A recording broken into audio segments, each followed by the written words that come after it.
नमस्कार मंडळी. प्रश्न तुमचा आमच्यासारखाच. आज जेवायला काय बनवूया? खाऊप्रेमीच्या सीरीजमध्ये तुमचं स्वागत आहे. तर मी आज जेवायला मस्तपैकी बनवत आहे वांग्याचं भरीत, पोळी आणि सॅलड.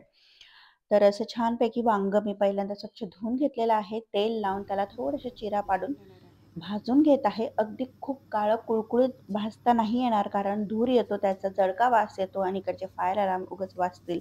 त्यामुळे अ, जास्त म्हणजे ठीक-ठाक भाजणार आहे आणि बाजूला मी साइड बाय साइड कणिक भिजवून घेत आहे आणि बाकीची मग कांदा, टोमॅटो हे सगळं कापून घेणार आहे. भरीतची तयारी करणार आहे. वातावरण तर पावसाचंच आहे. हा आठवडा पूर्ण पाऊसच आहे. त्यामुळे थोडंसं डल वाटतंय, पण इट्स ओके, चालायचंच. तर इकडे मी कणिक मळून घेत आहे आणि थोडीशी प्रिपरेशन करेल. स्वयंपाक करताना आज आपण एका गोष्टीवर डिस्कस करणार आहोत, ते म्हणजे अपेक्षा आणि त्यापासून मिळणारं नैराश्य.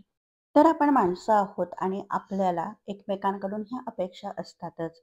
बेसिक अपेक्षा ठेवणं, ज्या महत्त्वाच्या असतात त्या ठेवणं हे ठीक आहे. जसं की आई-वडिलांना आपल्या मुलाकडून अपेक्षा असतात, की त्याने मोठं चांगलं व्हावं, चांगलं नाव कमवावं. त्याचप्रमाणे मुलांना आई-वडिलांकडून नवऱ्याला बायकोकडून बायकोला, नवऱ्याकडून आणि घरातल्या सासूला सुनेकडून सुनेला, सासूंकडून अशा अपेक्षा असतात, त्या ठीक आहेत. पण मी आज बोलणार आहे अगदी छोट्या-छोट्या अपेक्षा ज्या असतात आपल्याला एकमेकांकडून आणि ह्या छोट्याच अपेक्षा ज्या असतात ना, त्या आपल्याला दैनंदिन जीवनामध्ये आपला मूड हा डाऊन करत असतात, म्हणजे मूड ऑफ करत असतात किंवा एक आपल्याला ना सॅड फील होत जातं. तर या काही छोट्या-छोट्या अपेक्षा आहेत, त्या मी तुम्हाला आज सांगते. बऱ्याच आहेत तशा, पण जेवढ्या मला वाटताय तेवढ्या मी सांगते. एक म्हणजे जर आपला बर्थडे आहे आणि घरातली एखादी व्यक्ती किंवा अगदी आपली जवळचा फ्रेंड विसरला आपला बर्थडे आणि त्याला तो संध्याकाळी लक्षात आला आणि त्याने संध्याकाळी विश केलं. पण आपल्या मनात दिवसभर काय धुमसत राहतं, की त्याने मला फोन नाही केला, त्याचा मला बर्थडे विश पण नाही केलं साधं, असं कसं? किंवा माझा स्टेटसला फोटो नाही लावला, हॅपी बर्थडे नाही ठेवलं. आजकाल असं आपण ठेवतो ना, की कोणाचा बर्थडे असेल किंवा स्पेशल इव्हेंट असेल तर आपण स्टेटस ठेवतो. मग ते बघून पण आपल्याला ना वाईट वाटतं. सगळ्यांचं नाही म्हणत मी, काही-काहींचं म्हणते. तर हे आपण स्टॉप करायला पाहिजे, कारण वाढदिवस किंवा कोणत्याही स्पेशल ओकेजन हे आपल्यासाठी खूप स्पेशल असतं आणि आपणच स्वतःला मस्तपैकी मिररमध्ये बघून हॅपी बर्थडे विश करायचं स्वतःला. तेवढी एक अपेक्षा आपण स्वतःकडूनच ठेवायची. त्यानंतर कधी-कधी आपण ना कोणाशी तरी गप्पा मारत असतो, समजा मित्रांशी किंवा अ, कोणत्या एका आपल्या कझन्सशी किंवा अजून कोणाशी तरी चॅट करत असतो. तर मग बऱ्याचदा काय होतं, की आपल्याला समोरचा माणूस माहीत नसतो, की कोणत्या कामात आहे, किती बिझी आहे किंवा काय. तर त्याच्याकडून आजकाल तर आपण चॅटिंगमध्ये किती शॉर्टकट्स वापरतो हे सगळ्यांना आपल्याला माहितीच आहे. ओकेच्या ऐवजी फक्त के, तर हममध्ये पण एच-एम-एम-एम, एच-एम इतके शॉर्टकट आपण वापरतो. आणि मग आपण कधी-कधी समोरच्याला असा एक पॅराग्राफ असा चॅटमध्ये सेंड केला. आपल्याला जे वाटतंय मनात ते आपण सेंड केलं आणि त्यावर जर समोरच्याचा ओके, ठीक आहे असा रिप्लाय आला, तर आपल्याला तिथे पण खूप वाईट वाटतं, की आपण एवढं बोलतोय आणि समोरच्याकडून आपण काय एक्सपेक्ट करतो, काय अपेक्षा ठेवतो, की त्याने पण आपल्यासारखंच भरभरून बोलावं. पण ठीक आहे, त्याला त्या क्षणी तो काहीतरी कामात असेल किंवा त्याला तेव्हा नसेल बोलायचं म्हणून त्याने तेवढं किंवा त्याच्यासाठी ती गोष्ट एवढी इम्पॉर्टंट नसेल म्हणून त्याने तसं टाईप करून पाठवलं. तर ही एक अपेक्षा आणि त्यातून मिळणारं हे जे मनाला असं दुःख आहे ना, ते कुठेतरी आपणच कमी करायला पाहिजे आणि ती अपेक्षाच ठेवायला नाही पाहिजे. अजून काय होतं, की आपण छान मस्तपैकी तयार होतो. कुठे जाण्यासाठी समजा एखादा स्पेशल इव्हेंट असेल आणि आपण छान तयार झालो आणि आपण आपण जेव्हा आरशासमोर आपल्याला बघतो, तेव्हा आपण स्वतःला खूप मस्त वाटतं का हे आपल्याला कळून जातं.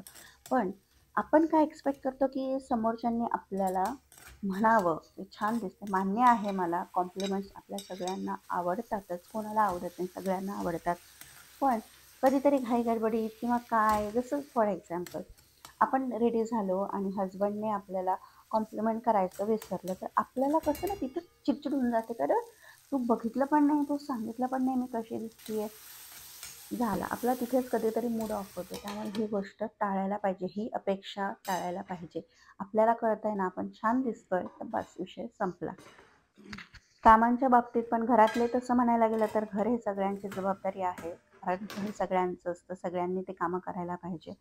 पण एखाद्या घरामध्ये असं असतं की नाही मिळत मदत किंवा आपल्याला सगळी कामं करावी लागतात आणि मग उगाच आपण अपेक्षा ठेवतो समोरच्याकडून की त्याने यावं, काम करावं, मदत करावी.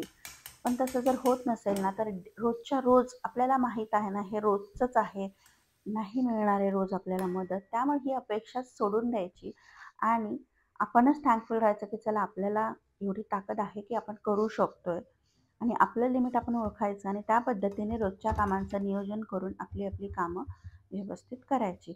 म्हणजे मग त्या कामांची जी कामं करून जे आपल्याला थकायला होतं, त्यापेक्षा जास्त थकायला आपण अपेक्षांच्या ओझ्यामुळे आपण थकतो आणि ते मग मानसिक थकणं होतं. कारण फिजिकल जे आपण वर्क करतो त्यामुळे जे आपण दमतो, ते आपण एक झोप काढून आपण नीट होतो.